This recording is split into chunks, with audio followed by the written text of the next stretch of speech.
नमस्कार।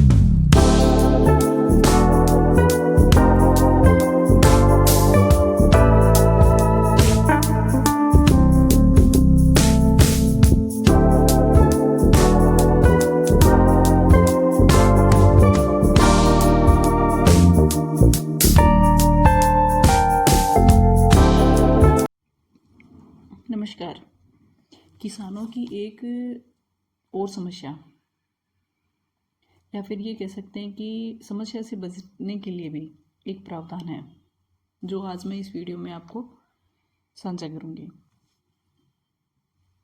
समस्या तो तब जब सहमति से काम नहीं हो।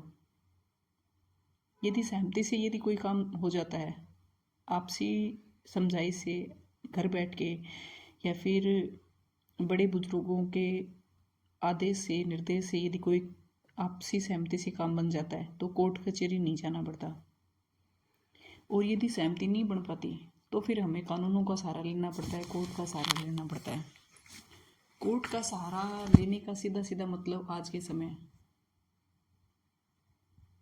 का साथ साथ धन का, इनका दोनों का ही हमें उपयोग दुरुपयोग सब करना पड़ता है। तो पहली तो कोशिश आप हर किसान यही करें कि कोई भी विवाद है तो सहमति से सलट जाए। यदि नहीं सलटता है तो हमें जो सरकार ने सुविधाएं दे रखी है तो उनको अपने को उपयोग में लेनी। बात आज है आपसी बंटवारे की, भाई बंटवारे की। जितने भी शामिल खातेदार है, कहने का मतलब जिनके खाते शामिल में है, जिस जमाबंदी के अंदर 5, 10, 15, 20, 25, 60, 50 नाम है, तो उनको शामिल खातेदार बोलेंगे, जिनके जॉइंट खाते हैं। तो उनके अंदर विवाद इस बात का हो जाता है कि आपस में जब बंटवारा करते हैं, कब्जा जिस हिसाब से कब्जा है उस हिसाब से बंटवारा करते हैं, तो कई बार बात बन भी जाती है, कई बार बिगड़ भी जाती है। अब बंटवारा किस आधार पे होगा कि जितनी राजस्व रिकॉर्ड के अंदर, जितनी जमाबंदी में उसके कब्जे में जितनी ज़मीन है, वो आनी उसके उतने हिस्से की उतनी। जैसे यदि उसके 5 बीघा ज़मीन बनती है तो बंटवारे में उसको 5 बीघा मिलेगी। कोर्ट कचहरी से 7 बीघा नहीं होगी, जितना उसका हक है उतना ही मिलेगा। लेकिन समस्या तब आती है जब किसी की ज़मीन की वैल्यू ज़्यादा हो और किसी की खेत की वैल्यू कम हो, तो कई बार उस स्थिति के अंदर आपसी सहमति नहीं बन पाती है, या फिर कई बार रास्ते को लेके भी विवाद हो जाता है, कब्जे को लेके भी हो जाता है, या फिर अन्य कई कारण ऐसे हो सकते हैं जिनकी वजह से बंटवारे से संबंधित आपसी सहमति नहीं बन पाती है। तो इसके अंदर किसान क्या करे कि ताकि वो अपना जो खेत का बंटवारा है वो आसानी से करवा सके। उसके लिए 2 प्रोसीजर है। या तो आप सहमत हो, जितने भी खातेदार हो आप अपने, यदि वो सारे सहमत हैं तो आप तहसील के मार्फत बंटवारा करवा सकते हो। उसमें जितने भी खातेदार हैं वो वहाँ उपस्थित हो, और बंटवारे के जितने भी दस्तावेज है, जैसे कि जमाबंदी नक्शा और उसमें जो शपथ पत्र है, वो अपना देवें, बताएं पटवारी जी को, तहसीलदार जी को कि हमारा खेत फला फला आदमी का फला फला खेत पर फला फला दिशा के अंदर कब्जा है, और मेरा बंटवारा इस तरीके से किया जाए और हम सभी सहमत हैं। और जितने भी टुकड़े होंगे खेत के, जैसे एक खेत के यदि 5 टुकड़े हैं तो 5 के रास्ता लगे, ये भी ख्याल रहे। आगे के खेत के यदि रास्ता लगता है, किसी भाई के टुकड़ा इस हिसाब से बनाया गया है कि उसके पीछे वाला खेत है, तो उसके खेत में पहुंचने के लिए भी रास्ता हो, इस तरीके से बंटवारा किया जाए। क्योंकि यदि आप अभी ये इस प्रकार का सहमति से बंटवारा कर लो कि उसके पीछे वाले भाई के जो आपने हिस्सा छोड़ा है उसके फिलहाल रास्ता नहीं है, तो निकट भविष्य में हो सकता है कि आपको रास्ते को लेके अनावश्यक रूप से कोई बात बन जाए।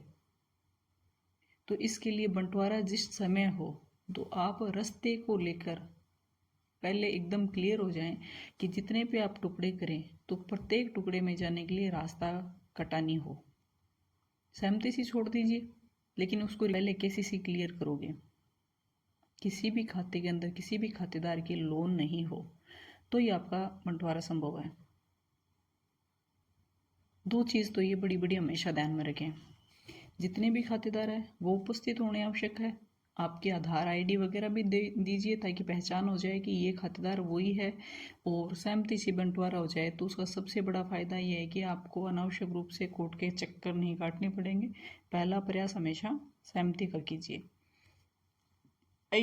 अब रही बात दूसरी, यदि आपकी आपसी सहमति नहीं बने, भाइयों की किसी कारण की वजह से बंटवारे को लेकर यदि सहमति नहीं बने तो क्या बंटवारा होगा? बंटवारा फिर भी होगा, हो सकता है यदि कोई एक भाई चाहे या फिर कोई एक खातेदार चाहे कि मेरे को मेरे हिस्से की ज़मीन अलग कर दी जाए, जमाबंदी अलग कर दी जाए, तो उसका भी बंटवारा संभव है। उस सिंगल का भी बंटवारा संभव है, क्योंकि बंटवारा यदि आपका 5 बीघा खेत है, आपके हिस्से में 5 बीघा है, तो आपको मिलेगा 5 बीघा ही, चाहे आप उसको शामिल में रख लो चाहे वो अलग करवा लो। तो यदि कोई चाहता है कि मुझे मेरे खेत का हिस्सा अलग कर दिया जाए तो वो अलग करवा सकते हो। उसका सहमति है तब तो तहसील, और यदि आप असहमत हो तो फिर एसडीएम कोर्ट। एसडीएम कोर्ट पहुंचकर आप अपना असहमत है, सहमति नहीं बन रही है, तो एसडीएम कोर्ट दावा कीजिए। दावा करने के बाद में, वाद दायर करने के बाद में वो फाइल जाती है तहसील में। तहसीलदार जी उसकी रिपोर्ट तैयार करके वापस एसडीएम ऑफिस भिजवाते हैं। वो रिपोर्ट कब्जे के आधार पे, मौका स्थिति के आधार पे सारे पक्षों को सुन के फिर तैयार की जाती है। तो उससे भी आपका समस्या का समाधान संभव है। यदि तहसील स्तर पे होता है तो आपकी आपसी सहमति जरूरी है सभी खातेदारों की।